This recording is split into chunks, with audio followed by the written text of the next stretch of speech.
All right, David. So we're going to get to your playing career, but want to talk about your broadcasting career. I've had the pleasure of sharing the booth with you, doing some Frisco Rough Riders games, and now you're on to bigger and better things.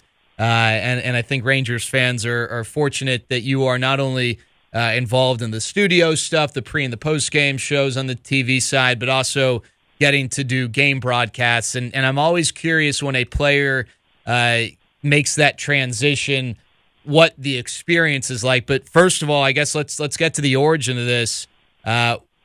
What led you down this path? Why did you decide that this was something you wanted to pursue after hanging it up?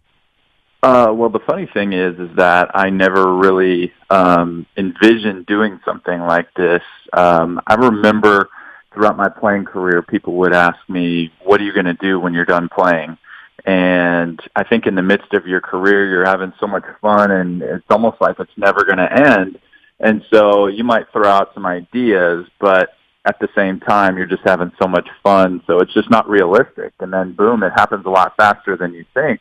So I remember when I retired and I had a conversation with John Daniels, and just, he asked if I was interested in doing anything to stay connected with the organization. So we had breakfast, and we kind of talked through some options, and I was definitely interested in the possibility of working the pre and the post game, and possibly that's when the Frisco Rough Riders games were mentioned at the time, the opportunity to see what it would be like to do a little bit of color.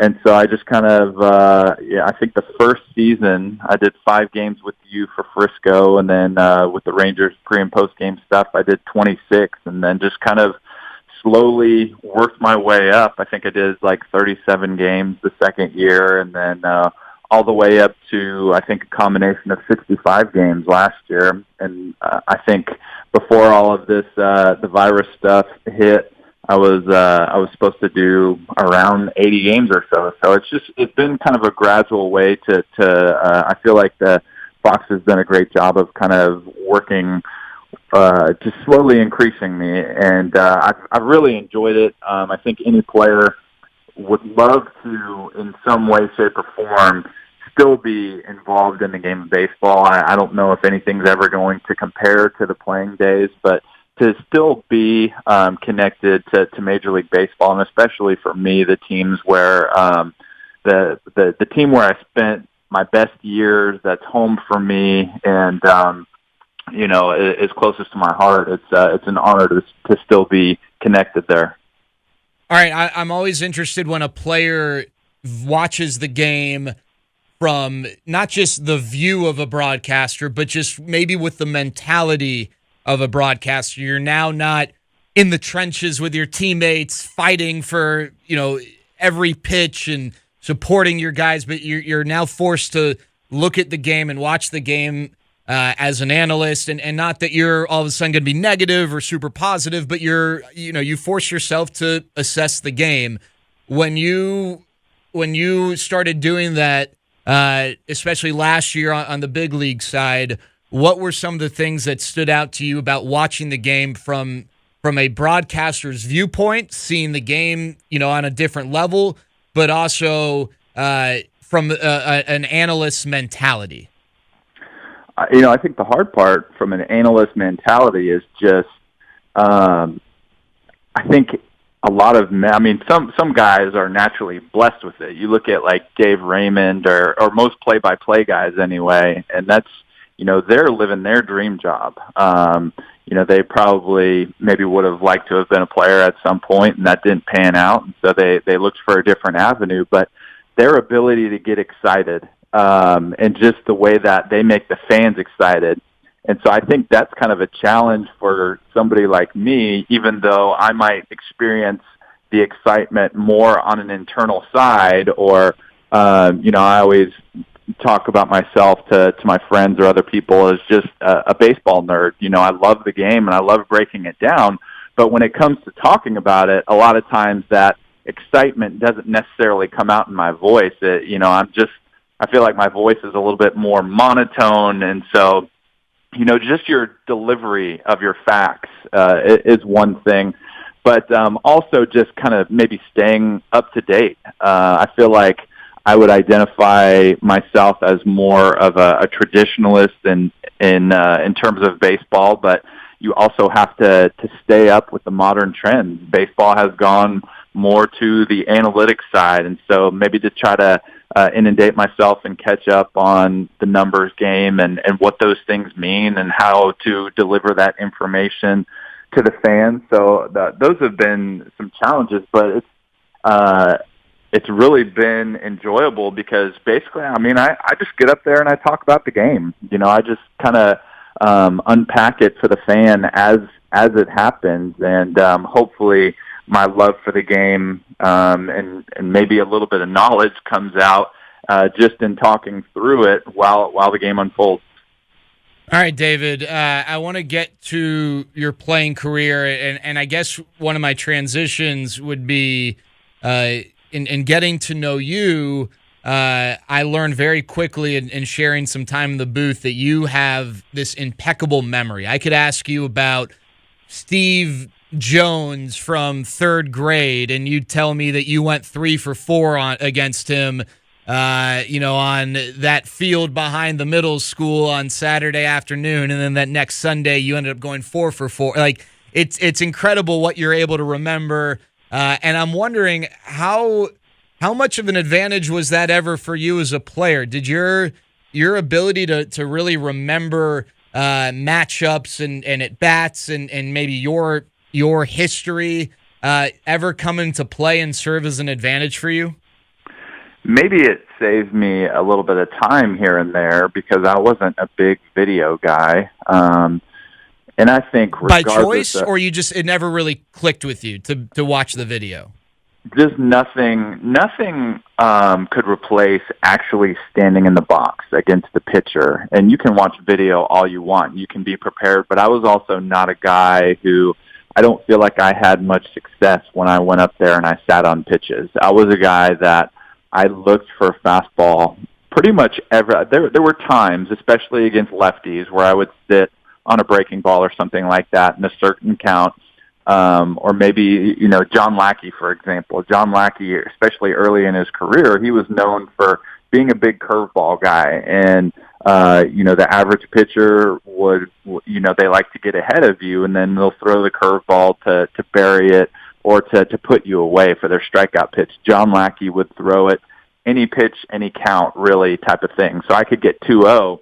And a lot of times I might look for a curveball off of John Lackey, or Eric Bedard was a lefty. That was another one. But everybody else, I was like, all right, I'm going to go up there. I'm going to look for my strength. I'm going to try to hit the fastball, and then I'm going to adjust accordingly. And I could adjust pretty well off of a curveball or slider, but changeups were always the pitch that gave me difficulty. But I think just in terms of memory, I could remember what a certain pitcher would throw to me in a certain count. And like I said, that kind of saved me from, all right, let me go back to the video against, what Felix Hernandez did to me in May of 2009 and those at-bats. And, it saved me some time there. But, it's regardless. Hitting is such a difficult thing to do at the major league level. And I think my general philosophy was to try to simplify it. And if I cluttered my mind and my brain with too much information, with too much video, then I was going to overthink it. So I guess there's a fine line and a happy medium there where you want to be prepared and you want to know your game plan going in, but not overload yourself because you want your mind to be free and easy when you're at the plate. Who's the best pitcher that you had lots of success against, to your memory? I would say because there were a few guys that maybe I hit for high average off of, but I think if we're looking at the overall combination of like average power, I think the one guy that sticks out was a guy that actually spent a little bit of time with the Rangers was Doug Fister. Maybe a few others that jump out are Rick Porcello and Clay Buchholz. I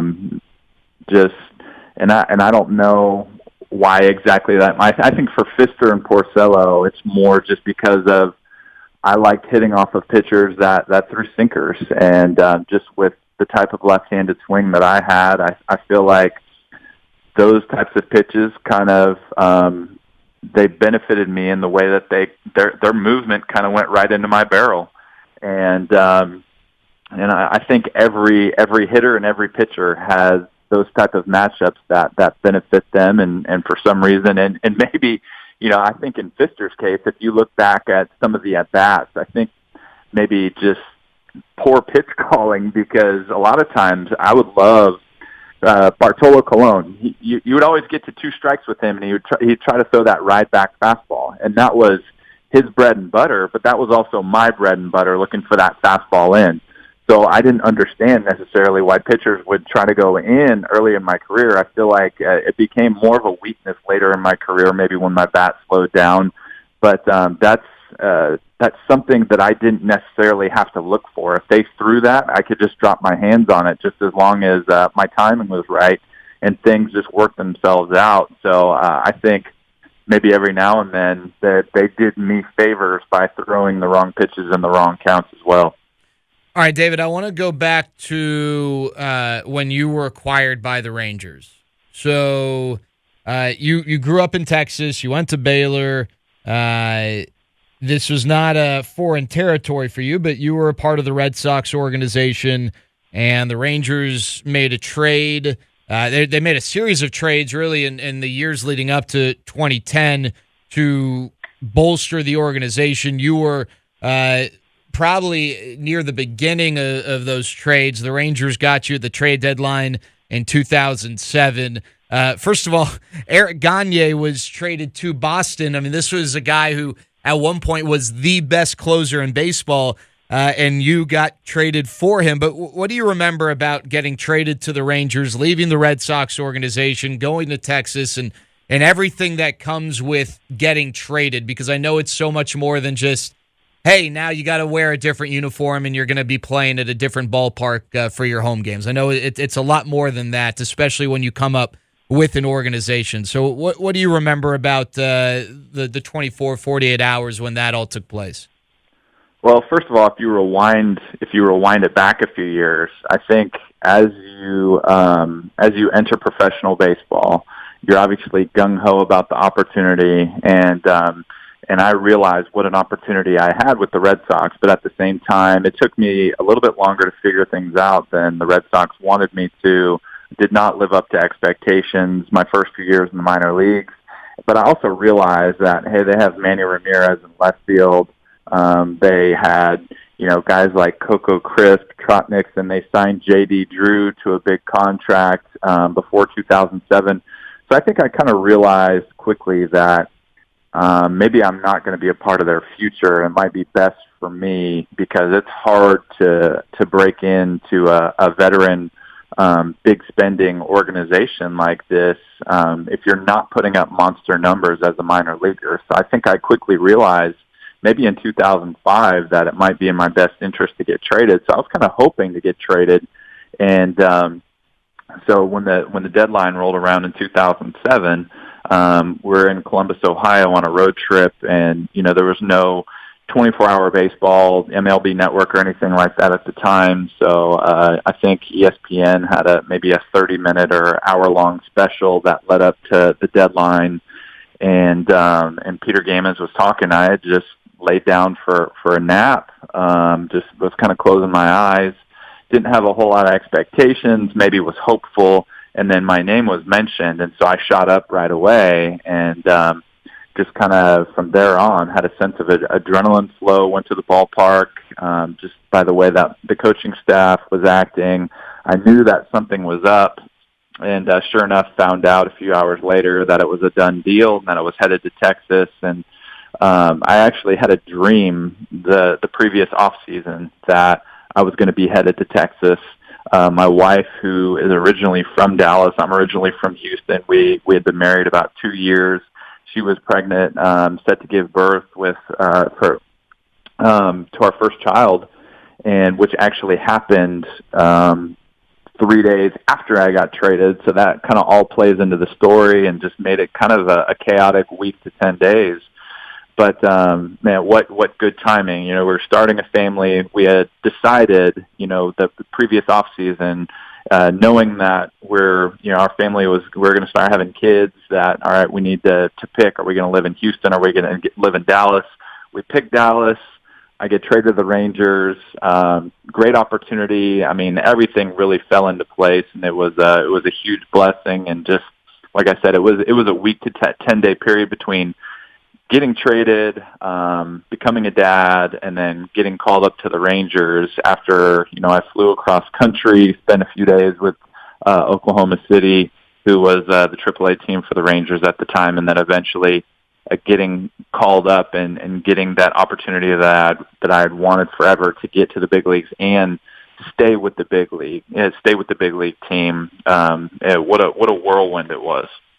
So you join the Rangers. You come from a historic franchise in the Red Sox, an organization that had, you know, a few years prior, I believe while you were a part of the organization, not necessarily at that level, gotten the proverbial monkey off their back. Now, in 2006, you got to play with the Red Sox. You got to play with Manny Ramirez and David Ortiz and Jason Varitek. Before we get to like the Rangers part of your career, what do you remember about your experiences with those guys? Any other than the fact that some of those guys were blocking your path to being a major league regular? These are some of the best players of their era.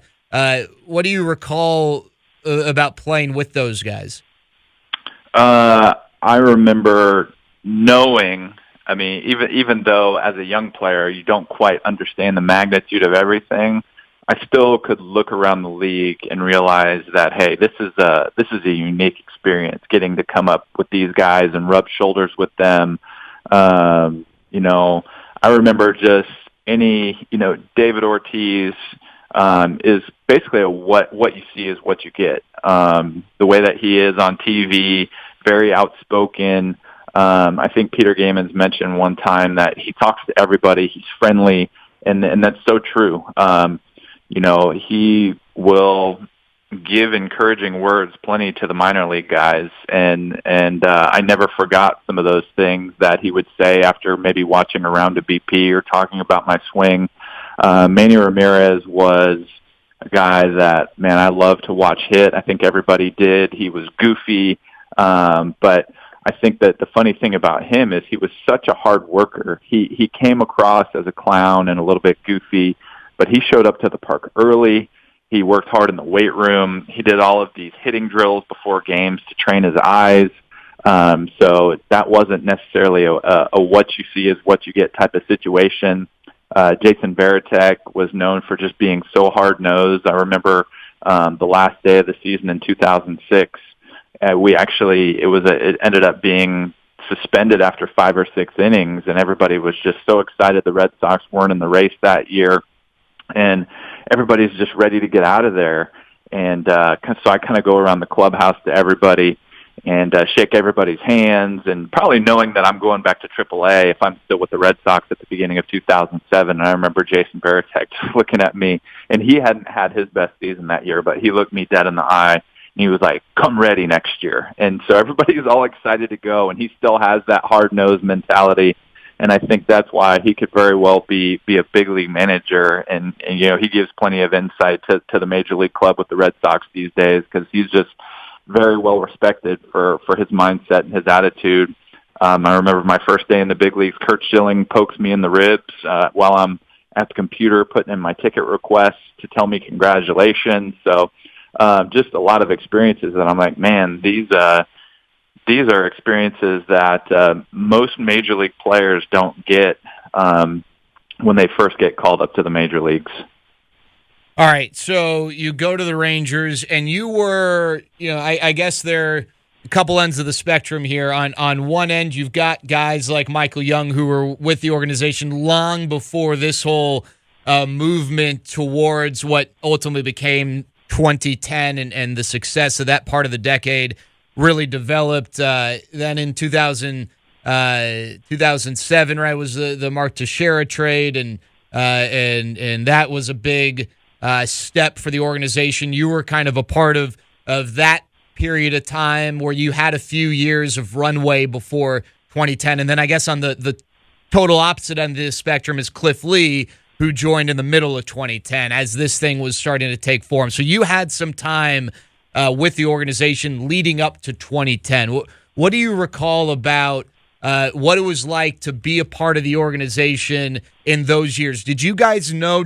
I know that athletes always, they always believe that they can do it, whether it's themselves individually or the team. But was there an extra feeling of, hey, we're developing something that's going to be really, really good here in a year or two? Or was it just like any other year in those years leading up?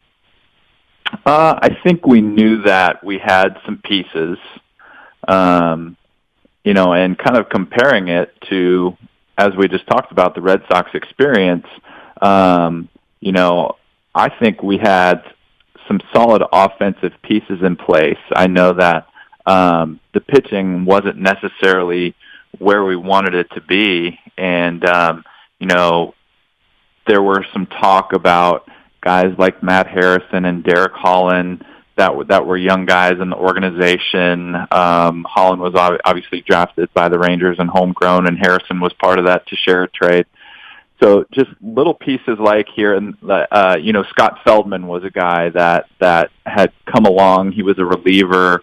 They changed his arm slot. He was a low 3/4 guy out of the bullpen, kind of sidearm, and then they raised up his arm slot and they developed him throwing a cutter, and and then eventually Cliff Lee came along. So all these pitching moves were kind of put in place over a series of years. But I think personally, I was just trying to grind it out. I was trying to make sure that I could hold down a job, and hopefully the team's success would come with that. In 2009, we took a step forward, which was my second full year.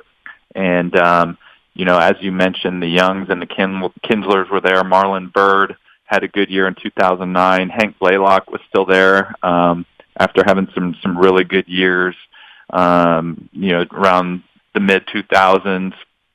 And so things were coming along, and just slowly but surely you just see these moves and these pieces added, whether it's Cliff Lee was probably one of the last ones, but whether it was Colby Lewis being brought back from Japan and trying to do it in a creative way where they didn't have to spend a lot of money. C.J. Wilson had some successful years in the bullpen, but had stated a desire to be moved into the rotation. He did, and he passed that test with flying colors.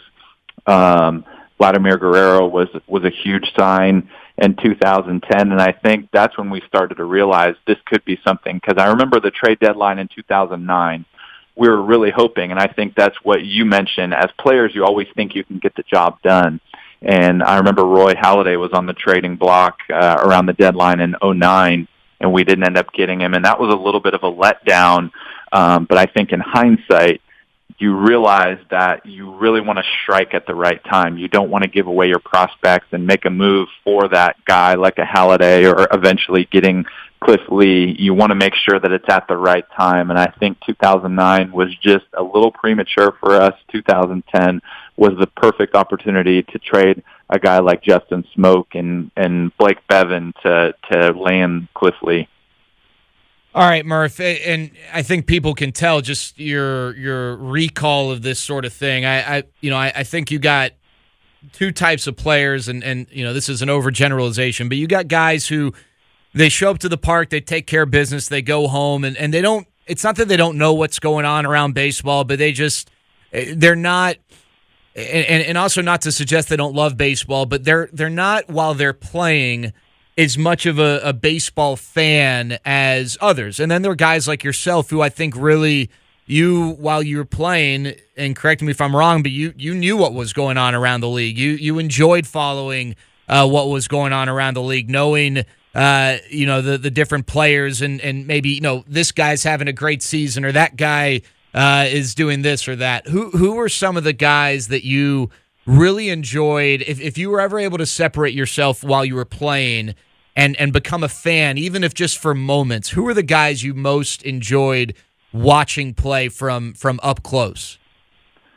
I would say number one might be, well, I would say, all right, so growing up, I loved Ken Griffey Jr., and I think I've just always enjoyed, obviously I enjoy the game, but I enjoy the fun aspect of it and the childlike aspect of it.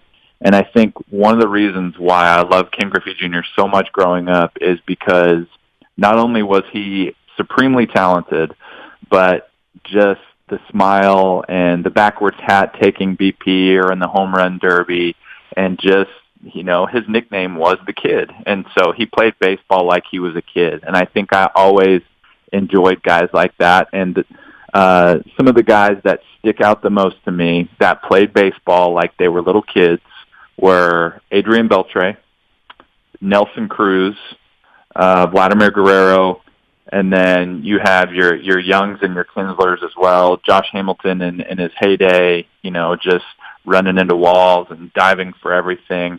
Those are the players that, obviously once again, they stick out because they're supremely talented. But I think Adrian would be the one who stood out the most and really helped me to change my own mindset and just generally loosen up, because I always had fun and I wanted to have fun. But I think there was an aspect of me before playing with Adrian and it wasn't just Adrian, it was those teams. I mean, anybody from DFW who watched the Rangers in those World Series years and the playoff years and saw the antlers and they saw the claw and all that fun stuff, they saw teams who had a really good time. And I think those teams really helped me as a player and as a person kind of come out of my shell a little bit, not take the game so seriously, to really enjoy it. And Adrian's at the very beginning of that. All right, now Adrian was not a part of the 2010 team that made the World Series run. You were, and you had your first postseason home run against the Yankees in Game 2 of the ALCS, and it was early in the game. I think it helped give the Rangers a multiple-run lead in the first game of the series. You guys got up to a big lead, and then it slipped away late. I think the Yankees scored like 6 runs over the final 3 innings to come back from down 5-0. And then to come back and win that next game at home was huge, and you had a big part of that. What's it like hitting a home run in the playoffs? What do you remember from rounding the bases to just that feeling of doing it on that stage and doing it against that team, too? I mean, the Yankees... on the playoffs, I mean, that all the baseball eyes are on that series if the Yankees are involved.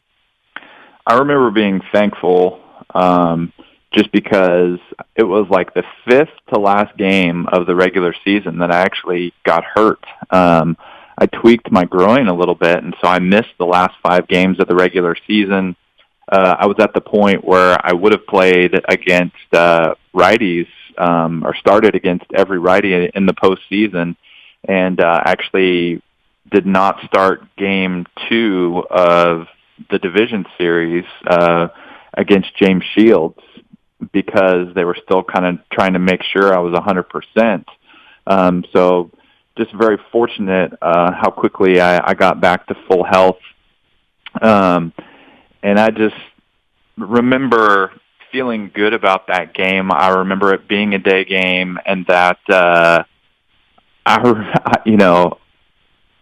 after Game 1, we got off to a good lead. Josh Hamilton hit a big home run off CC Sabathia, and then just the Yankee mystique. The pinstripes. They came back on us, and we were like, no way, this isn't going to tell the tale of the series. And then before that day game, we're out in batting practice, and I'm standing out in left field, and there's all these Yankee fans that are there during batting practice, and they're talking trash to me during batting practice, which in my own home ballpark, which never really happened before.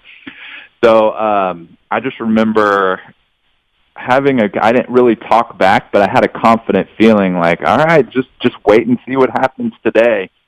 And I think that game was a statement of, regardless of whether you guys came back last night or not, we're not going to go away. We're going to keep battling, and last night was a fluke.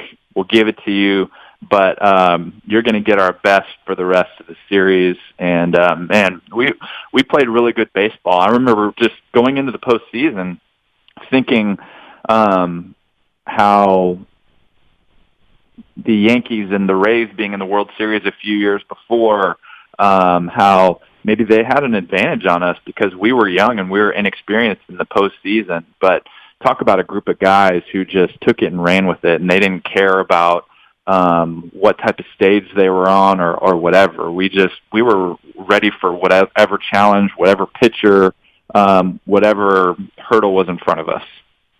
David Murphy with us. I want to ask you some questions about your career in general, but I remember in 2014 when you came back to Arlington, and it always struck me, and I notice it still, like when we would do Frisco games, we'd go down the elevator after the game, the amount of people who'd want to just talk to you or say hi to you, or if I was walking up without you, hey, where's Murph? Is Murph here? And I'll never forget the ovation you got in 2014. And, it was a tough year for the Rangers, and so it wasn't like it was a packed house, but it was really loud. I don't know what you were able to hear from the box because I know that, the sound carries at different parts of the ballpark in different ways.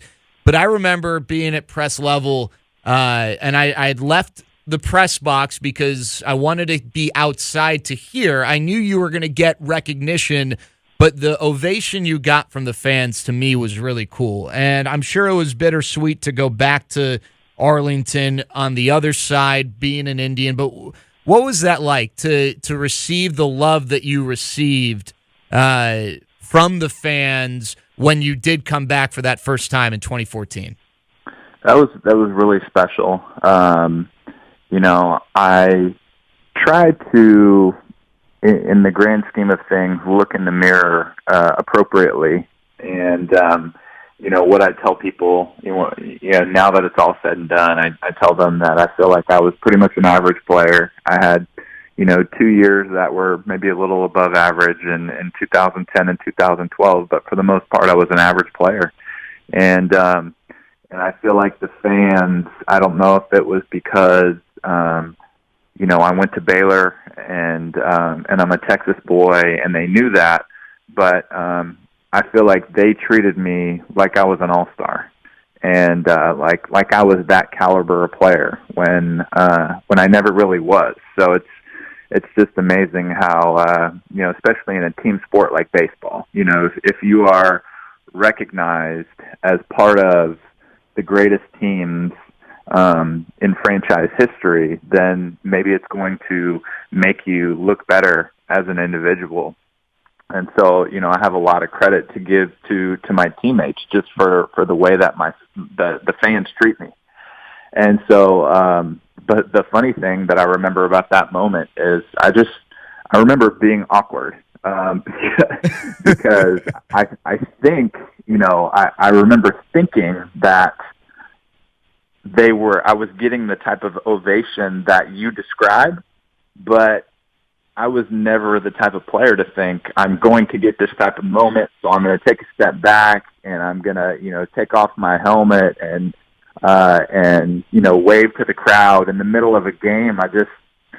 I just never felt like I deserved that type of treatment. And I remember even because Darvish was throwing that game and he stepped off the mound and kind of took some time. And I was like, all right, let's, get on the mound so we can, I want this moment to be over. Like I feel weird. So, I think, and one of my friends who lives in DFW, we went to high school together and he just, he's been right there with me throughout my whole career. And so from a fan and outsider perspective, he's like, man, that was your moment. Why didn't you tip your hat to the crowd or take off your helmet or whatever? And I was just like, man, I don't know. I feel like I just didn't know how to do that. And so, the way that Michael Younger and Adrian Beltre I remember Napoli got a great ovation when he came back. So I don't know. I didn't know how to react in the situation. So I guess I felt like it was a little bit awkward after the fact. I was going to ask you, and it would have been a silly question based on what I shared earlier. I was going to ask you if you remembered who started for the Rangers that game, but you kind of answered it on your own there with you, Darvish. Yeah. I guess he's a memorable guy. That's not maybe a guy you would forget. Do you remember? Let's see how good you are. Do you remember who started for the Indians that game? For the Trevor Bauer. Wow. Yeah. There's little bits and pieces to my memory, and the reason why I remember Trevor Bauer started is because I remember that Rougned Odor hit an absolute bomb over my head in right field off of him, and because at that point I was still trying to gauge. Bauer was a young guy, and I knew he had good stuff, and he was an up and comer, but I remember after that at bat thinking, okay, is this Odor kid? That's the first time I ever played against him, and I remember hearing against him coming up with the Rangers, or when he was coming up and I was with the Rangers, and so I remember thinking after that at bat, okay, I was like, was that a good battle of two young players? I was like, did Bauer just make a mistake there, or is Odor that good of a player? And also, I didn't know Odor had that kind of pop. You think of a traditional, little second baseman being a slap speed type of guy that might hit for average and steal bases, but to be able to go upper deck right there, that was impressive. All right. So, side note, I don't know, how you ended your career the next year. You played for the Angels, and I remember you played for the Angels, but I guess I remember more so the Indians. I was going back and watching game 162 of that year. That was the Cole Hamels complete game that secured the division for the Rangers. And I'm watching, and there's David Murphy.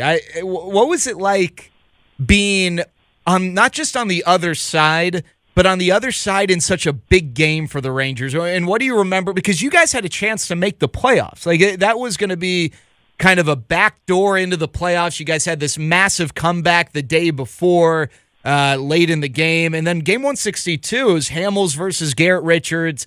Pujols hit the home run early, so you guys got out in front. Do you have, that's a big game in Rangers history. It's not necessarily a big game in Angels history, but what do you remember about that particular game? Well, once again, hitting the rewind button a little bit. And this is not a good memory in Rangers history, just because they could have clinched the day before. Game 161 was a really good game, but it ended up in our favor.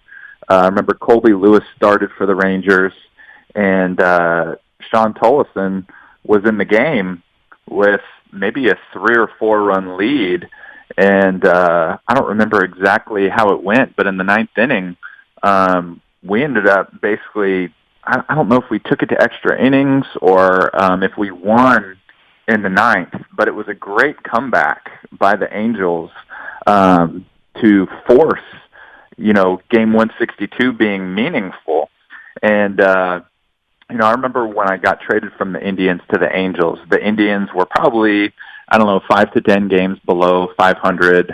We were not in the race. We had underachieved. And then the Angels were leading the division, I believe 10 games over 500. And then, sure enough, the Rangers trade for Cole Hamels, and it wasn't supposed to be, that was supposed to be for following seasons and not for that year. But the Rangers went on that massive run. Adrian Beltre was on fire for the rest of the season. And I just remember, I remember it being, yes, it was bittersweet. It was weird to be on a team that had been a rival of the Rangers for so many years and now was trying to beat the Rangers, getting beat on that field.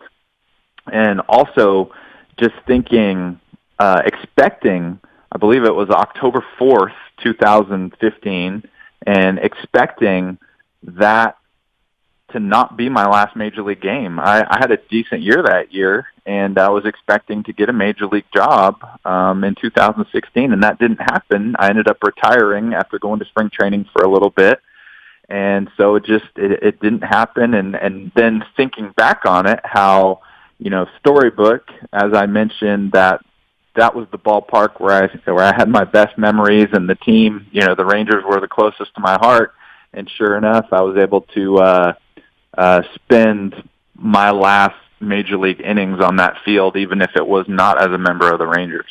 All right, I want to take a look at your career, and you mentioned earlier that your role in especially in that 2010 season was you were going to start against righties. What, as a left-handed hitter, and now matchups, more so than ever, are of interest with the new rule that pitchers have to stay in for at least 3 batters unless they end an inning, and all these different wrinkles. But were you ever accepting of being a guy, and not that you didn't face lefties ever, but were you ever accepting of, hey, this is my role, this is who I am, or were you, until your last day as a major leaguer, constantly trying to show, hey, lefties, righties, it doesn't matter? Because I remember looking at your numbers, and I could be wrong. Your batting average against lefties wasn't bad at all. It was just that the power numbers weren't the same against lefties as they were against righties. So what, as a competitor who wants to be in there every single day, what was that like, internally for you, trying to grow and improve? Was it just, hey, this is my role and I'm going to be the best at my role? Or was it this is my role now, but gosh darn, I'm going to do everything I can to show them that I can hit lefties, righties, people that throw from both sides? It doesn't really matter. I think if you were to ask me that question on different days, I would have given you different answers. There were days when I knew that my timing and just everything wasn't right, and I knew that if you threw me up there against the lefty, I was really going to struggle. There were also days when, spring training matchups don't matter as much. And so plenty of times I would face a string of lefties in spring training, and it would really help me to stay on the ball, and it would really help my results against righties as well. And so there might be a few weeks or even a month at times where I didn't face a lefty at all, and I was thinking in my mind, man, I really need to face a lefty right now just to get back on track. And there were plenty of days where I was just like, man, I feel like I'm getting the short end of the stick here. I feel like I can be an everyday player. I feel like I can show that I can play all 162 games regardless of who is thrown out there. And I mean, and like I said, I was a guy that tried to look accurately in the mirror. I knew the numbers. I knew the stats. I knew that my average was decent, but the power wasn't there, as you mentioned. And I thought in my mind, why not just hit me? Just hit me ninth. You can keep me in there. If you're going to hit me maybe sixth against a righty, just drop me in the order. Like, I'm not going to be a liability. I'm not going to be overmatched. I'm going to go up there and I'm going to have a good at bat, and I can still help the team win, even if I might not be a home run threat, or I might not hit the ball in the gap the way that I would against a righty. So it was a mixture of emotions, and I think later in my career the fire was still there a little bit, but I think knowing the likelihood of things changing when you're a player in your young 30s, I think you know that you've kind of solidified your career numbers a little bit and who you are and what the perception is. So I know that it's not very likely that you're going to change people's minds at that point. Why? I guess if you had the answers, then maybe we wouldn't be having this conversation. But I've had people ask me this before, and I mean, who better to answer this question than someone who actually was in the box? But I've had people ask, well, if a guy can hit well for average against one side, why does their power drop? Well, was there something about lefties that you think, was it just seeing the ball that made it tougher for you to square it up? Why would there be a difference in power if you were still able to get hits against lefties? I think because, it's the timing and it's seeing the ball. Against a righty, I mentioned my approach. I could look fastball in the middle of the plate, and I could adjust off of that. I might even be able to get fooled by a slider or a changeup and get out front, and I would still be able to hit the ball out of the ballpark off my front foot and not balanced up there. Against the lefty, there was less margin for error. So it was more of a guessing game. I might have to look fastball. I would have to kind of cut the plate in half and look away or look in, which I did not have to do against a righty. The way that the breaking pitch moves away from you makes it harder unless it's a breaking pitch that's up and hanging in the middle of the zone. Makes it more challenging. And I just didn't have, not to mention, I didn't really have great opposite field power. The way that my swing worked, I had good pull power, and the way that most of my games, say, from my career were in Arlington, which was big to left field, might have been different if I played in a place like Baltimore, but there were so many balls that I feel like I hit pretty well, and I didn't get that true backspin where the ball took off of my bat. My swing kind of created balls that came off my bat with side spin and didn't really carry. And so, man, I can't tell you how many times I flew out to the warning track in left field playing in Arlington, and I'm like, man, if I was playing in a different ballpark, I might have had a double off the wall. And that's the tricky part, because people think Arlington is such an offensive stadium, but I feel like left field maybe is a little bit big and plays pretty true. The ball doesn't carry like it does to right center. All right, Murph, before I let you go, I can't let you come on here and say you're just an average player when you were able to receive, I think, a really cool honor last year, at the end of last year, the transition from Globe Life Park to Globe Life Field, being a part of the celebrations and being a part of the Globe Life Park team and being recognized in Rangers history in that way. So I'd say for an average player, that's pretty good. Well, I'll take that, and that's the greatest honor of my career easily, because kind of when I talked about it on TV last year in the pre and post game show, you have your Youngs and your Beltres and guys like Will Clark of the older Rangers teams that's kind of just another drop in the bucket for them. Not that they don't appreciate it. I'm sure they definitely appreciated it, but when you've won batting titles and you have gotten MVP votes and you've won Gold Gloves and had so many different honors, it just kind of, it falls right in there when, that's the top for me, to be able to be voted in by the fans there and for my name to be mentioned amongst those other names. So, once again, I have to give a lot of credit to the teammates that I played with, because, I don't think an honor like that ever would have been given if I didn't play on the best teams in Rangers history. And then also, I tried to make sure that, that I was a high quality character guy and teammate on top of, doing the best that I could on the field. And hopefully all of those things came into play. So, I don't know. I mean, I think all in all, I got to live my dream, and I tried to savor every minute of it. I was texting, I watched a little bit of the replay of Game 6 of the 2010 ALCS last night, and I was texting with Colby Lewis after, and it's funny because we were both kind of the same mindset. We don't necessarily feel old, but and we did try to savor every day of our major league career. And I remember a few years in thinking, I need to savor this because it's probably going to go fast. And wow, it did go fast, and I can't believe I'm almost 4 years to the day that I retired. So it went fast during, and it's gone even faster since.